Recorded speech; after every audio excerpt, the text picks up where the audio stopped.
Now, next tonight, 11 members of an extended family have gone on trial accused of trafficking homeless Latvians to Derby, then forcing them to work at local factories. The jury heard dozens of victims were fleeced out of their wages. One man said he'd be killed if he didn't hand the money over, and a woman was used as a domestic slave.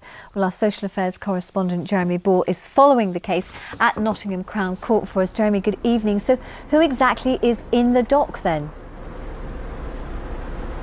Well, Anne, 6 men and 5 women on trial here, all part of what the prosecution described as a family business. And they say it was headed by a man called Einars Pelchis, who was described by one recruit as the Gypsy Baron because of his power and his wealth. And we heard they were arrested, many of them, a year ago at several addresses in Pear Tree and Normanton. The prosecution say police seized employment records and bank statements which showed how they controlled recruits.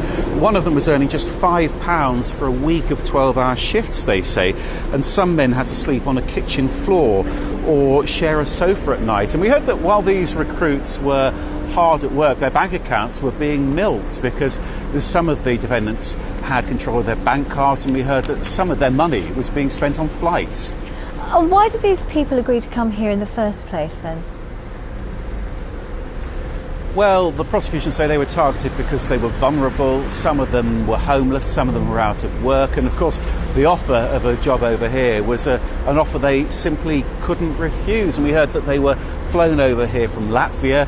Some of them ended up here at Dairy Crest, while others were sent to local flour or chicken factories. And we heard those factories recruited them through an employment agency called Starflight, and the prosecution say staff there simply delegated control of those new recruits to another agency worker who's one of the men who's on trial here, and that gave them complete control over the men's shifts and the men's wages. And this is a really big trial. I counted 19 barristers in court here today, and it's due to go on for another 3 months.